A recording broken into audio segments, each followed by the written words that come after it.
নমস্কার, জয়শ্রী গণেশ। আপনাদের প্রত্যেককে জানাই স্বাগতম আজকের বিশেষ পর্বের অনুষ্ঠানে। আজকে আমরা আলোচনা করব যে রাশিটিকে নিয়ে, সেটি হলো ধনু রাশি।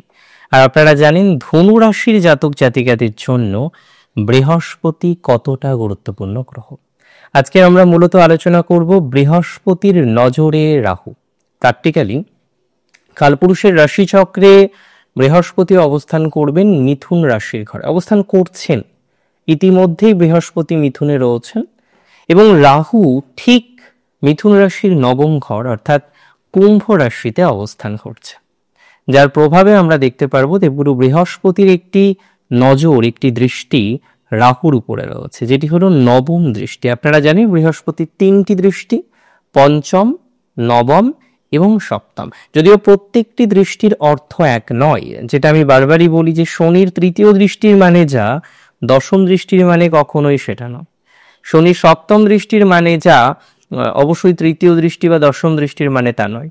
প্রত্যেকটি গ্রহের প্রত্যেকটি দৃষ্টির মধ্যে একটা ক্লাসিফিকেশন থাকে, একটা অন্তর থাকে, আর আমাদের উচিত সেই অন্তরটিকে খুঁজে বের করা, যাতে প্রেডিকশন পুঙ্খানুপুঙ্খ হয়। এখন মূল প্রসঙ্গে আসি। দেবগুরু বৃহস্পতি, যিনি জীবকারক গ্রহ, যিনি ব্রাহ্মণস্পতি, যিনি অত্যন্ত ধার্মিক, আধ্যাত্মিক এবং স্পিরিচুয়ালিটির কারক বলা যায়। দেবগুরু বৃহস্পতি হচ্ছেন প্র্যাকটিক্যালি বলতে গেলে তিনি দেবতাদের গুরু, দেবতাদের মন্ত্রী, দেবতাদের উপযুক্ত এবং প্রকৃত পরামর্শদাতাও হচ্ছেন দেবগুরু বৃহস্পতি। এখন যে বিষয়টি অত্যন্ত গুরুত্বপূর্ণ, বৃহস্পতি এই বিষয়গুলো ছাড়াও আরো কয়েকটি বিষয়কে সিগনিফাই করে, যার মধ্যে উল্লেখযোগ্য কিছু সিগনিফিকেশন আছে। দেবগুরু বৃহস্পতি শিক্ষার প্রসার করতে চান, সবসময় শিক্ষার সম্প্রসার করতে পছন্দ করেন। প্রকৃত তথ্য, প্রকৃত নলেজ জাতক জাতিকারা যাতে জীবনচক্রে লাভ করতে পারে, তার একটা প্রচেষ্টা আমরা দেবগুরু বৃহস্পতির মধ্যে ইউজুয়ালি লক্ষ্য করতে পাই। তবে সমস্যাটা এখানে নয়, এটি সমস্যার মধ্যে পড়ে না। তাহলে সমস্যাটা কোথায়? হ্যাঁ, সমস্যা একটা আছে বটে। সমস্যাটা হলো বৃহস্পতি রাহুকে দৃষ্টি দিচ্ছে, তবে রাহুও তার ফিফথ অ্যাসপেক্ট বৃহস্পতির উপরে রাখবে। রাহু হচ্ছে মায়া, ইলিউশন। আপনারা রাহু এবং কেতুর নিশ্চয়ই কাহিনী সম্পর্কে পরিচিত, যেখানে রাহুকে আমরা ড্রাগনস হেড বলতে পারি, রাহুকে আমরা নর্থ নোড বলতে পারি। ফিজিক্যাল এক্সিস্টেন্স রাহুর নেই। প্র্যাকটিক্যালি বলতে গেলে দুটি নোড, যারা ফিজিক্যালি অ্যাপিয়ারেন্স তাদের আমরা দেখি না, এটা বেসিক্যালি ম্যাথামেটিক্যাল পয়েন্টও বলা যেতে পারে। তো এই হলো রাহু, যে ইলিউশন, যে সমস্ত আসক্তির অন্যতম কারক গ্রহ বলা যেতে পারে, মায়ার কারক বলা যেতে পারে। হঠাৎ সফলতাকেও যদিও রাহু রিপ্রেজেন্ট করে, তবে যে কোনো শর্টকাট পদ্ধতি, শর্টকাটভাবে প্রাপ্তি, সমস্ত বিষয়ই রাহুর আয়ত্তের মধ্যে পড়ে, রাহুর কারকতার মধ্যে পড়ে। What is more important or most important that I believe, যে রাহু কেতুর ট্রানজিট, রাহু কেতুর সঞ্চার নিয়ে আমরা আলোচনা করেছি, কিন্তু এই যে রাহুর পঞ্চম অ্যাসপেক্ট বৃহস্পতির উপরে রাখা, তার প্রভাবে কোথাও যেন গিয়ে আত্মতুষ্টির সম্ভাবনাটা মিনিমাইজ হতে পারে। আরও চাই, আরও দরকার, যেটা রাহুর অন্যতম একটা বৈশিষ্ট্যর মধ্যে পড়ে, যে রাহুর খিদে কখনো পূরণ হতে চায় না, আরও দিতে হবে তাকে, আরও আরও দরকার, আরও প্রয়োজন, আরও আরও আরও প্রয়োজন। এটা বেসিক্যালি রাহুর একটি অন্যতম গুরুত্বপূর্ণ বৈশিষ্ট্যও বটে।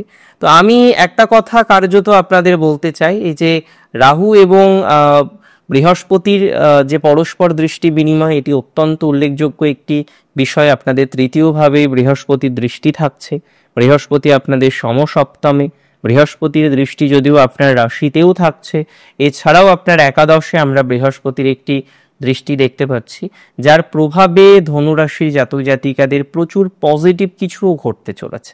তবে নেগেটিভ কয়েকটি বিষয় আগে বলে নিই। দেখুন, থার্ড হাউসে রাহু থাকছে, যোগাযোগ 100% বাড়বে। তবে এমন কিছু যোগাযোগও আসতে পারে যেখানে কিছু ভুল বিষয়ের হাতছানি থাকতে পারে। বিষয়টা কি রকম? একদমই ঠিক শুনছেন, ভুল বিষয়বস্তুর হাতছানি আসার সম্ভাবনাটা অনেক বেশি বাড়তে পারে। অনেক ক্ষেত্রে এমন এমন বিষয় থাকতে পারে যেখানে ভুল বিষয়ে জড়ানোর জন্য আপনাকে আহ্বান জানানো হতে পারে, বা এমন কোনো বন্ধু বান্ধব যে আপনার সাথে খুব ভালো অঙ্গাঙ্গিভাবে যুক্ত এমন কোনো বন্ধু বান্ধব, তারা হয়তো কোনো না কোনোভাবে চাইতে পারে যাতে তাদের অনৈতিক কাজকে আপনি সমর্থন করেন, তাদের অনৈতিক পথেও আপনি রওনা দেওয়া, হাঁটাচলা করা শুরু করেন। বাট এটি কোনোভাবেই আমি সাজেস্ট করব না, কারণ আমি কোনোভাবেই চাই না যে ধনুরাশির জাতক জাতিকারা বিপদে পড়ব। যোগাযোগ 100% বাড়বে। যে যে ক্ষেত্রে যোগাযোগের অভাব, যে যে ক্ষেত্রে সমস্যা, যে যে ক্ষেত্রে মেন্টাল প্রেশারের পরিমাণটা অনেক বেশি রয়েছে, যে যে ক্ষেত্রে নানা রকমের অসুবিধা বা অসন্তোষের মধ্যে দিয়ে আপনাকে কন্টিনিউ করতে হচ্ছে, সেই সকল ক্ষেত্রে পজিটিভিটির মাত্রাক্রম বৃদ্ধিপ্রাপ্ত হওয়ার সম্ভাবনাটা লক্ষ্য করতে পারছি। এবং প্র্যাকটিক্যালি বলতে গেলে আজকে যতটা অসুবিধা আপনাদের রয়েছে, যত রকমভাবে অসুবিধার মধ্যে আপনারা রয়েছেন, বিশেষ করে যোগাযোগ নিয়ে, বিশেষ করে সহদল নিয়ে, বিশেষ করে আত্মীয় স্বজন বন্ধু বান্ধব নিয়ে, এবং অনেক ক্ষেত্রে হচ্ছে কি ধনুরাশি ঢায়া শুরু হওয়ার পর থেকে যেন নিজেকে গুটিয়ে নেওয়ার একটা চেষ্টা করছেন। গুটিয়ে নেওয়ার চেষ্টা করা বলতে, আপনি আগে যেভাবে কনফিডেন্স নিয়ে কাজ করছিলেন, আজকে গিয়ে আপনার সেই কনফিডেন্সের জায়গাটা অনেকটা কম। আজকে আপনি এগোতে চান না, বা আগের মতো ভাইবস নিয়ে যে চলার টেন্ডেন্সিটা, সেটা কিন্তু আপনার মধ্যে দেখা যাচ্ছে না।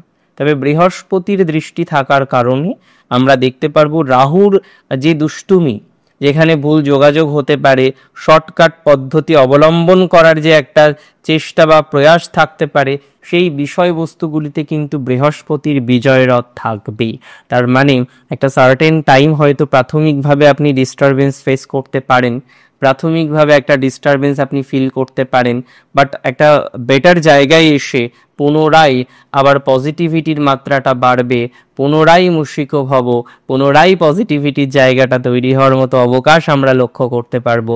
এতটুকু সিওরিটি আমি আপনাকে দিতে পারি, এতটুকু অ্যাসিউরিটি আমি আপনাকে প্রোভাইড করতে পারি যে এই বিষয়বস্তুগুলো নিয়ে অনেকটাই অগ্রগতির জায়গা আপনার জীবনচক্রে কিন্তু থাকতে চলেছে, আপনার জীবনচক্রে কিন্তু থাকবে, এতটুকু বলতে পারি। দেখুন, মাথায় রাখুন যে বৃহস্পতির দৃষ্টি তৃতীয় থাকার কারণে ছোটোখাটো পরিবর্তনও থাকবে, ছোটোখাটো অর্গানাইজেশন চেঞ্জ।